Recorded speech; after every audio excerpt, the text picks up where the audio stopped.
Hello అన్న, అందరికీ నమస్తే. మనలు బైక్ నడిపించుకుంటా ఫోన్లో వాడడం అట్లా చేస్తురన్నా, కొంచెం జాగ్రత్తగా ఉండండి. ఈరోజు పొద్దున నేను కార్ డ్రైవ్ చేసుకుంటూ వస్తుంటే ఒక అన్న యూనికాన్ అన్న మీకు వెనకాల కనిపిస్తుంటుంది వెహికల్. ఆయన ఏం చేస్తుండ అంటే బండి నడుపుకుంటే ఆయనకు కాల్ వచ్చిందో ఏమొచ్చిందో ఇగో ఇయ్యనని కనిపిస్తుండు కదా, వెంటకు చూస్తుంటాడు. ఆ అన్న కాల్ వచ్చినట్టుంది, డ్రైవింగ్ చేసుకుంటే ఏం చేసిండు, ఫోన్ తీసి ఫోన్ ఒత్తుకుంటా ముందేముంది ఏం లేదు చూసుకోకుండా అట్లనే వచ్చేసి జస్ట్ మిస్ నా బండికి కొట్టేస్తుండే. ఫోన్ తీస్తుండే చూడండి, జేబులో నుంచి తీసిండు, ఫోన్ ఒత్తుకుంటూ కూర్చున్నాడు. ఇక ముందు ఏముంది ఏం లేదు అన్ని, కానీ ఆయనకు అనవసరం అట్లా డీప్లోకి వెళ్ళిపోయాడు. చూడు, జస్ట్ మిస్ నాకు కొట్టేస్తుండే.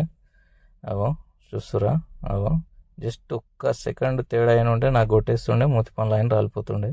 కొంచెం సేఫ్ అన్న, జాగ్రత్తగా ఉండండి.